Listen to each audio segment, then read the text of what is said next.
You wanted the best. You've got the best podcast. The hottest podcast in the world. The Chris Voss Show, the preeminent podcast with guests so smart you may experience serious brain bleed. The CEOs, authors, thought leaders, visionaries, and motivators. Get ready. Strap yourself in. Keep your hands, arms, and legs inside the vehicle at all times, because you're about to go on a monster education roller coaster with your brain. Now, here's your host, Chris Voss. Here's your host, Chris Voss. Is that me? Oh, that's me. Yeah. Hey, guys, welcome to the show. The Chris Voss Show, thechrisvossshow.com. God, do I have to sing it every time? I need to hire somebody just to do that part. Or maybe I need to find that guy in Fiverr that did the beginning to do that thing. Anyway, guys, that's the ramble. That's the best I got for improv. It's Monday. What do you want from me, people? Jesus Christ. Anyway, guys, welcome to the big show. We certainly love to have you on. Remember, the Chris Voss Show is the family that loves you, but doesn't judge you, at least not as harshly as your uncle does. Because we all know your uncle has a special place in his heart for it, but we won't get into that. But just think of that and remember that at Thanksgiving. Stay away from that guy. Anyway, guys, welcome to the show. We have an amazing author on the show. She's the author of the newest book that's just come out. You guys are going to be really freaking amazed. You're going to learn a lot, and you'll just be so much better looking. You know, the smarter you are, the more better looking you are. That's actually a scientific fact that I just made up. Anyway, guys, be sure to further share your family, friends, and relatives. Go to youtube.com/Chris Voss. Go to goodreads.com/Chris Voss. Gosh darn it. I've sworn enough for the show. I think if we've done the fill of the swearing on the show, YouTube's going to ding us for that, I guess, whatever. See all the crap on LinkedIn, and we're trying to get TikTok going. It's going pretty well, but we're trying to get better over there, so check out what's over there as well. And we're not on Snapchat, because we're not going to send you DMs. Stop it. The show doesn't do that. Anyway, guys, she is the amazing author of the newest book that's come out November 17th, 2022. I'm so far behind this year, I thought it was in the future, but actually it was a couple days ago. So it has just hit the market. Clara Mattei is on the show. Clara Mattei is on the show with us today, and she's going to be talking to us about this amazing new book that she's got out, The Capital Order, How Economists Invented Austerity and Paved the Way to Fascism. We just barely dodged fascism recently here, at least on the train that we're on here in America. So this will be very interesting to learn about. Clara is an assistant professor at the Economics Department of the New School for Social Research. She has a PhD in economics from Santa Ana School for the Advanced Studies and MA and BA in philosophy from Paved University. Did I pronounce that right, Clara? You did. There you go. Welcome to the show. How are you? I'm very well, thanks. Glad to be here. Awesome sauce. It's wonderful to have you. Congratulations on the new book. Give us a .com wherever you want people to maybe go find you on the interwebs or order up the book. Order the book. You can order it on Amazon or on the Chicago website. If you go on Chicago website, there's an author discount with the promo code CAPITAL, all in capital letters, and it's $18 with the author's discount, so it's not bad. Ah, that's a pretty good deal. So what motivated you want to write this book? I started writing this book, researching for the book quite a long time ago. I'd say around 10 years ago, when Italy was in the midst of a big austerity surge after the sovereign debt crisis in Europe. And now, given that austerity is kind of structural to how our society works, we are back at it. Austerity is back with a vengeance everywhere, really.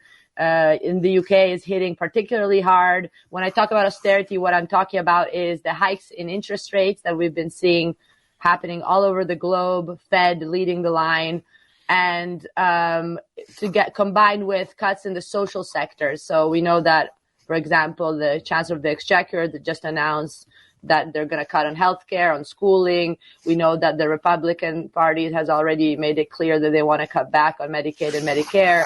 We are back at the usual norm.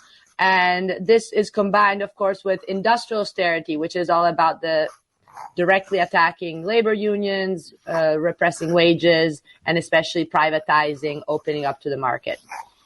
And so you study this over what time period do you cover in the book? Because I think you go back a little bit in history, don't you? Yes. So the idea here is that historical insights are interesting when they expose certain connections, certain logics that are still clearly functioning today, but are just more normalized or just a little bit more concealed.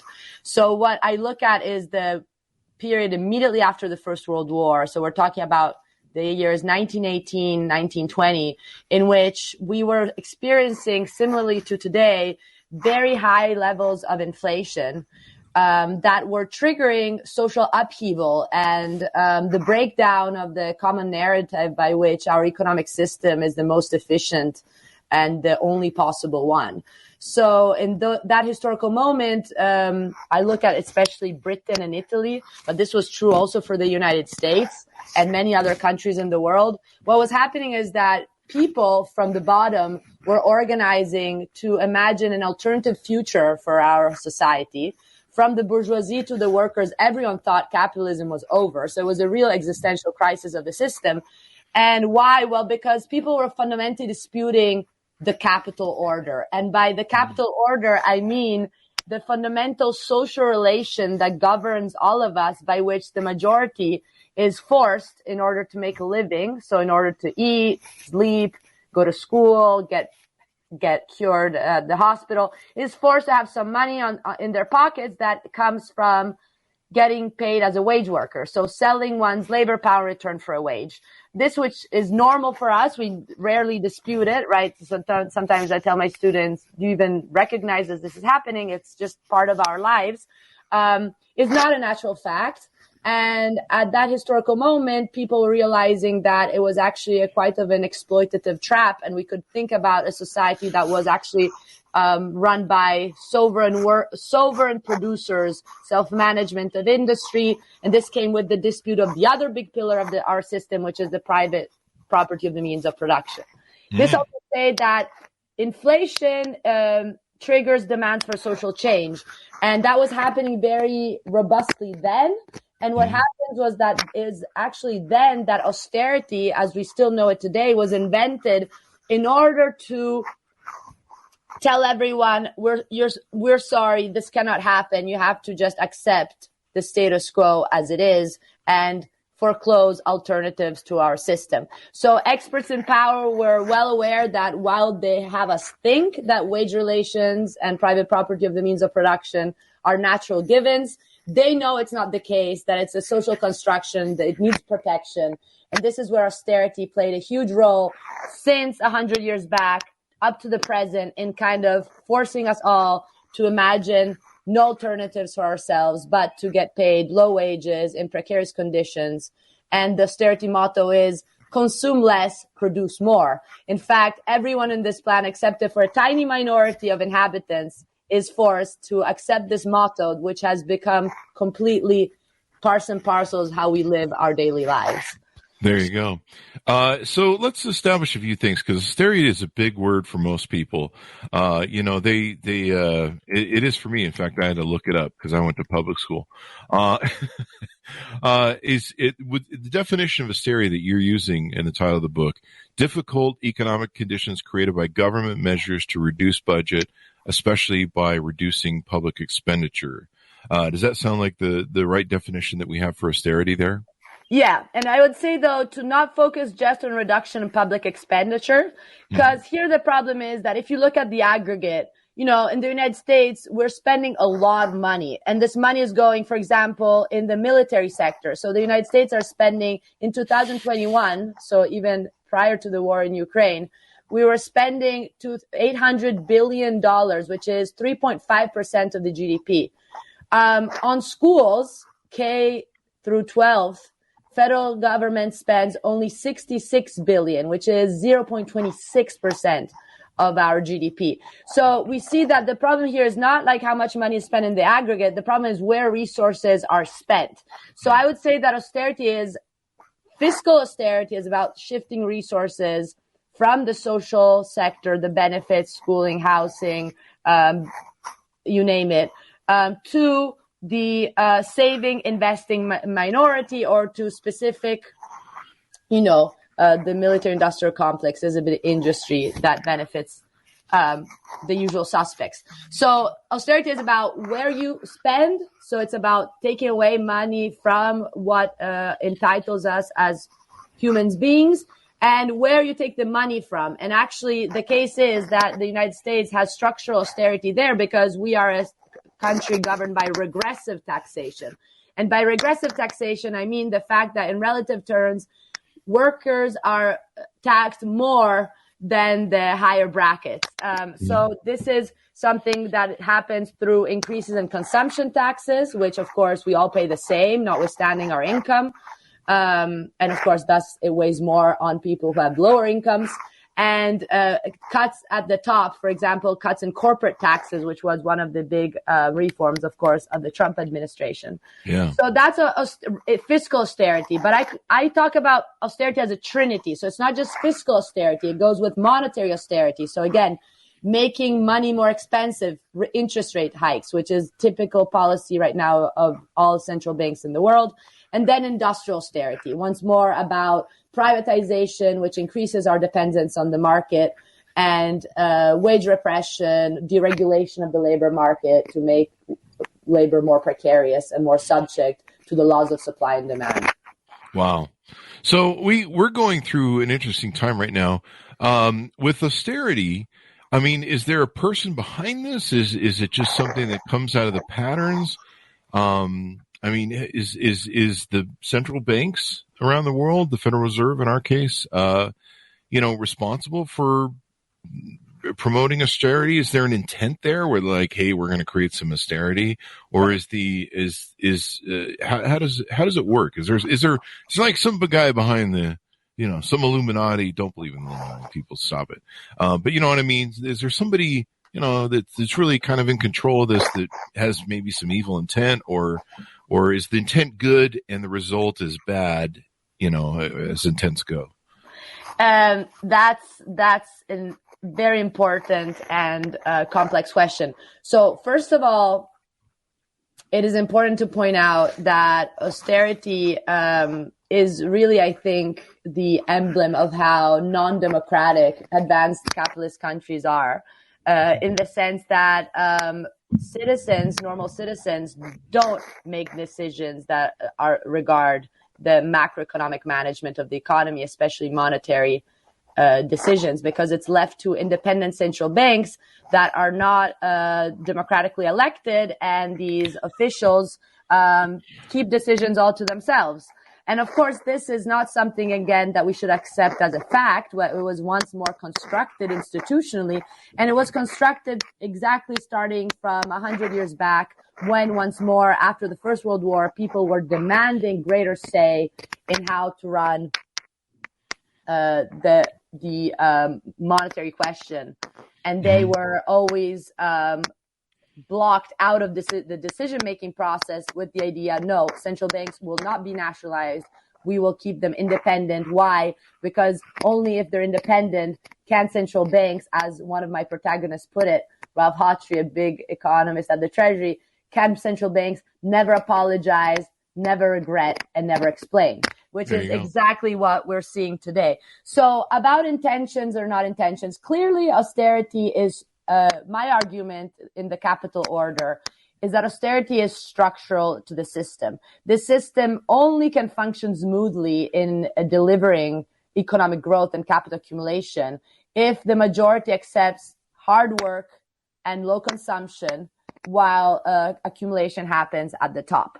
Now, it's structural to the system, but it's, again, not something that just happens. You need institutions and people that in a way implement austerity and also defend austerity through sophisticated technical jargon and certain economic models, which once more are of a certain type. There's a lot of different economic theory, but only a certain type becomes dominant. Yeah. And the dominant economic theory, which is the one that the experts at the Federal Reserve, the expert at the Treasury in the United States all take for granted, are, of course, coming from the neoclassical framework, which is a model that immediately sees the economic machine as driven by the saver investor few. So the idea is that it's the individual virtuous entrepreneurs and savers who are guiding our economic prosperity. So if they gain, everyone else gains as a consequence. This is a very different framework from the one that many people after the First World War were espousing, which was instead a framework that saw not harmony, but class conflict, and didn't see the center as being the entrepreneur and the saver. They saw the entrepreneurs and the saver as benefiting from the general exploitation of the majority of the working class. So we see here how a specific economic doctrine was wielded in a very specific moment and lasted throughout today in order to justify certain theory. Now, about intentions. Intentions are difficult. Historians cannot really deal with intentions. What you can deal with is the structural effect of certain actions, right? Because how do you reconstruct intentions? What you can reconstruct is what people believe their models are doing. And certainly here's the great power of ideology is that the capital order as a historical reconstruction is not trying to blame the economists as being evil people. It's trying to see the role economists play in producing certain results in our society. So at this point, it's about figuring out that these economists really believe in the beauty of their models, really believe that society is run by the saver investor few. And so in a way, their policies are meant to incentivize this elite with the idea that everyone else will gain. This said, economists still today are very explicit about the fact that now what the problem is that we're facing is that the labor market is too tight. The labor market being too tight means that it's a very interesting data point. There are for one job opening, for every two job openings, there is one person that is, so for every one person who's unemployed, there are two job openings. While 10 years ago, there were 4 people fighting for one job. So we see here how we are in a historical moment in which workers have the upper hand because there's a lot of demand for labor and little supply of labor. And why is there little supply? Because we're in a moment in which people are kind of giving up on participating in this classical wage relation. People think that potentially they can find other ways to make a living, or in general, they're fed up about getting such low wages. So the workforce participation is extremely low. It is in this moment that experts are clear about the fact that the reason why we need to increase interest rates is because we need to slow down the economy. This will produce a higher unemployment rate. And higher unemployment rate will mean that workers will be disciplined to go back and accept working for lower wages and, generally speaking, participate in the labor force. That's so I very think interesting. this is something economists well know. So while they think their models are the best ones for society as a whole, they're also very explicit about the fact that certain sectors of society need to suffer the pain of the Fed's decisions much more. And actually, the Fed's decision to increase the interest rate are done purposefully to cool down the labor market, meaning that people will get laid off. And in this way, all these strikes that are happening right now, all these demands for increases in wages, that's the problem with inflation, right? Because people are demanding higher wages and they're getting higher wages. Even if real wages are not mapping onto inflation, nominal wages are going up. So actually people's checks are higher, and they're actually quite substantially higher. In just 1 year, they've gone up 4%, 4.7%. The average hourly earnings go up 4.7% from October 2021 to October 2022.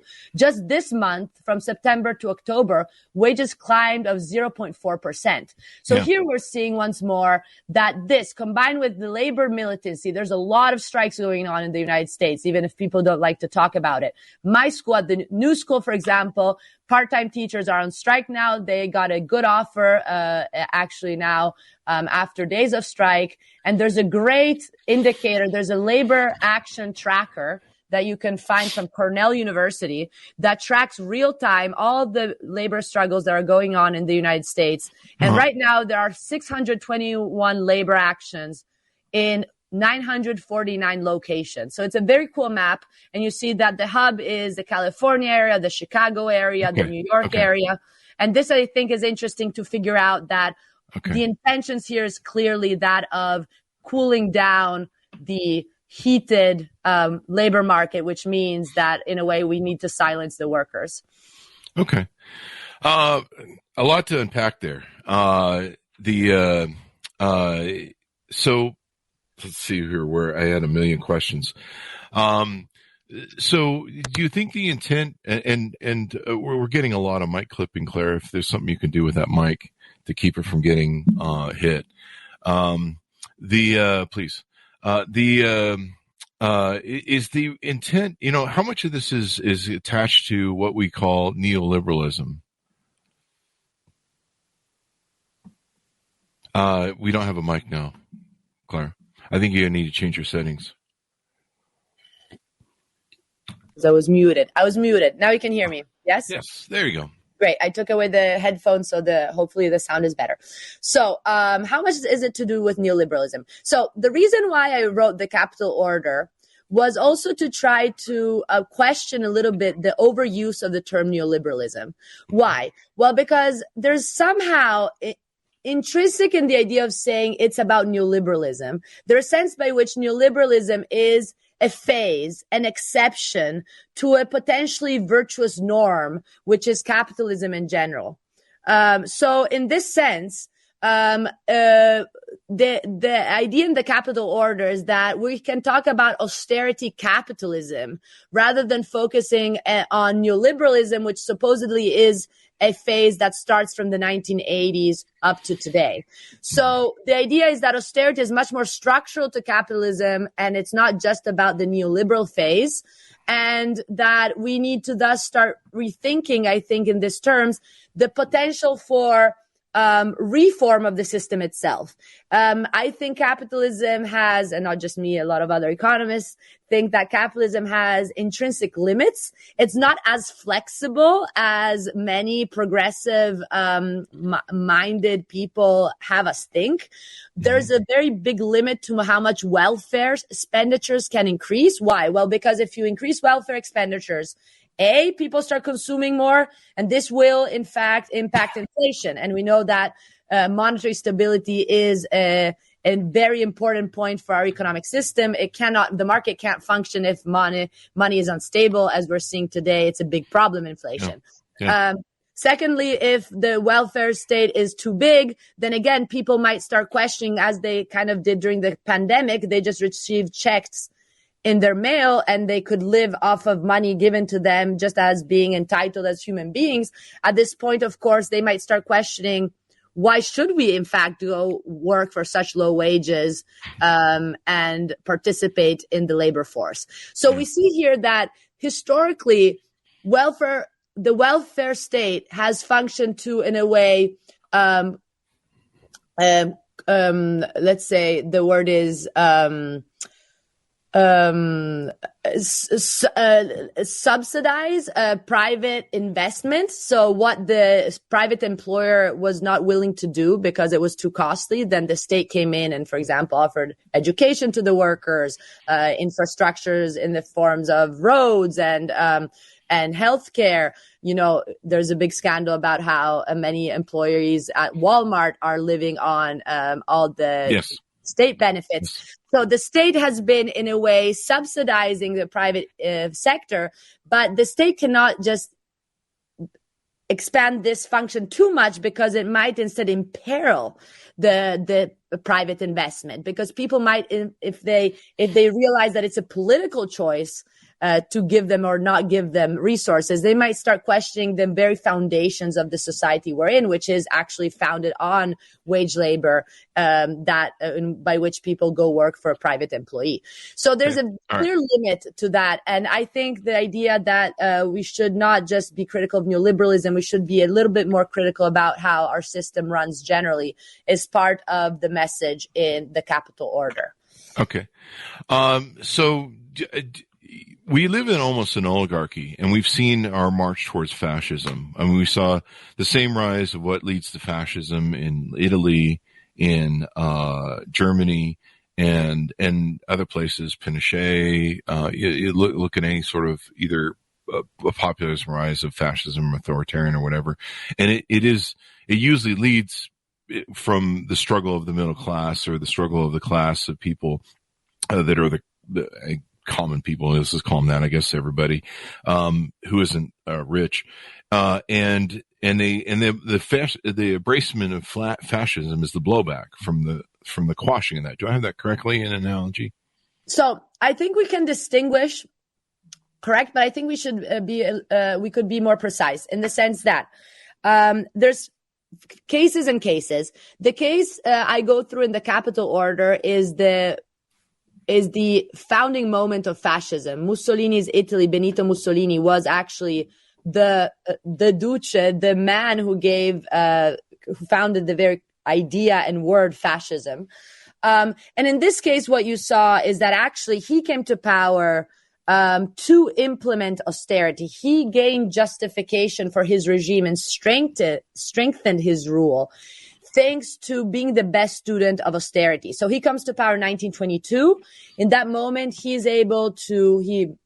undertakes the most widespread privatization campaign, lays off 65,000 public employees, slashes public expenditures in the social services, does dear money, curtails unions, and so on and so forth. And this makes it such that he achieves this industrial peace, quote unquote, which is something that the whole liberal establishment, both in Italy and in the Anglo-American world, are very proud about. So they are very supportive of Mussolini's rule to the point that he gains the possibility of becoming a dictator for 20 years, thanks to the initial support of his economic policies that was happening throughout the world. So this is similar to what happens, as you were mentioning, the case of Pinochet, in which Pinochet actually strengthened his rule because very renowned economists like Milton Friedman go and publicly hail his government because he's called all these Chicago boys to work at his side in order to reform the Chilean economy according to an austerity template.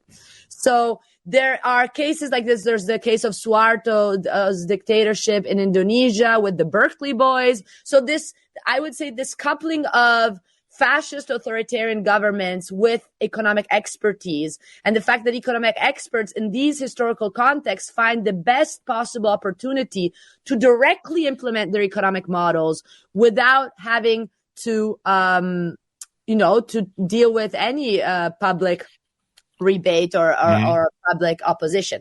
Now, this is one case.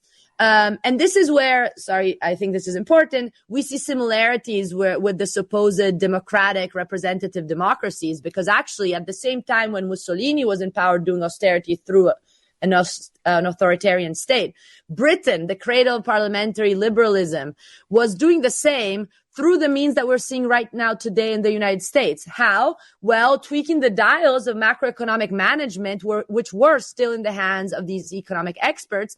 Bank of England, British Treasury, same as the Fed and the Treasury in the United States, in a way are organized through bureaucrats, economic experts who stay in government, stay at the head of these institutions, and are able to fundamentally do whatever it takes to get the economy back in order according to an austere framework.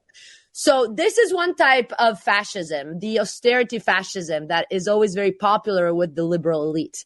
Then, of course, we have other forms of fascism. Again, we don't even want to use the word too widely, I believe. But of course, like Nazi Germany, Hitler came to power because people were so fed up about austerity that had been wielded for the 1920s, throughout the 1920s, also in Germany, as a response to the hyperinflation of the post-World War I, that Hitler was voted in office because of his supposed social programs, right? And it's actually interesting. So the Hitler case is a case in which people thought, how are we going to get out of this horrible social crisis in which we are so impoverished, well, there's this guy who's claiming he's going to do so much for us. Let's vote for him, right? Yeah. And this is actually something that we see a lot in right-wing populist governments today, including in Italy. Giorgia Meloni, who now is directly priding itself of her descendants, her party's descendants from Mussolini, actually came to power because people thought she was going to finally oppose the European Union in their austerity diktats and kind of give a little bit more to the people. Now, as soon as she's in power, it's clear that she's hired once more this usual neoclassical economist who was already working for Draghi. And again, she's going to do austerity. But I think we can kind of distinguish, right, how fascism can be popular because people are hoping that a fascist government will do something different from austerity. And those fascist regimes that are actually widely popular because they're capable of implementing austerity when people are in a way demanding for a different socioeconomic future that is potentially post-capitalist, like in the case of Chile and Italy in the 1920s. Oh, wow. Okay. So very interesting. Very interesting. So is it normally where these folks, promise that they're going to they're going to, hey, we're going to give you all this free crap and we're going to support better social systems. And then when they get in power, they protect the rich and the oligarchy. Yeah, I guess that's part of it. I mean, again, I think the point is that of the role of the political economist. So I'm a historical political economist. The role of the political economist is also to say, sure, intentions of those in power matter, and of course agency matters, but at the same time there are constraints, clear constraints, because if you want to participate in a global capitalist economy, you are, in a way, you will need to keep your wages competitive. What does keeping wages competitive mean? It means that you are going to have to repress wages in order to export at better prices, right? Or in order for capital flight to not happen, if you start taxing capital like crazy in, for example, I don't know, in the United States, of course, we know that while labor has constraints in moving around the world because migrants are not very welcomed, capital can move all around the world. So as soon as governments raise taxes, of course, capital flights happen and investors go somewhere else to invest. So here we see that, in a way, a system that is based on the profit motive and on private investment for the sake of greater profit with respect to the money you invested in, and this is just the definition of what capitalism is, there are very clear limits to what governments in power can do in terms of their economic policy. This is why it's an austerity capitalism that reign, is that even if, there's people in government with good intentions for the people, either you decide to break away from it or you will have to accept clear disciplining of your people and the ultimate priority of abiding of boosting the market confidence. That's all we hear, right? We need to maintain market confidence, and this is clear for any elected government in power. Pretty amazing stuff there in the thing, and I think inside the book you got access to some records in Italy and I think Britain. Yes. That was kind of interesting, and you were able to open those up or interpret them for the first time. Tell us a little bit about that. Yeah, sure. So the historian works through primary sources.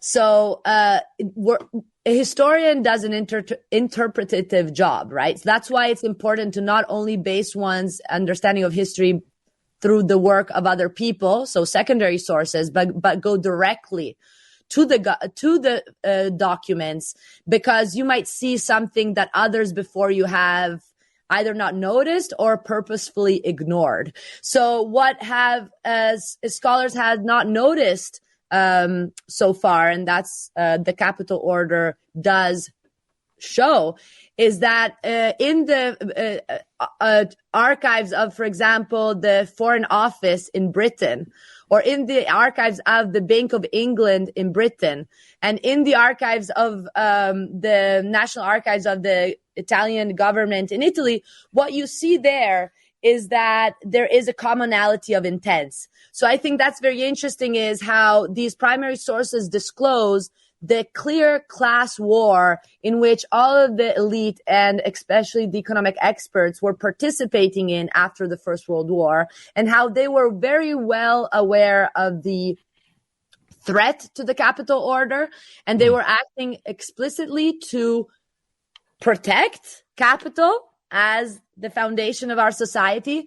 And in this protection, they were willing to, go hand in hand with fascist regimes, or again, make their own population suffer, like in Britain, by increasing the unemployment rate, so that the majority was forced to accept the austerity motto, which still speaks to us today, which is consume less, produce more.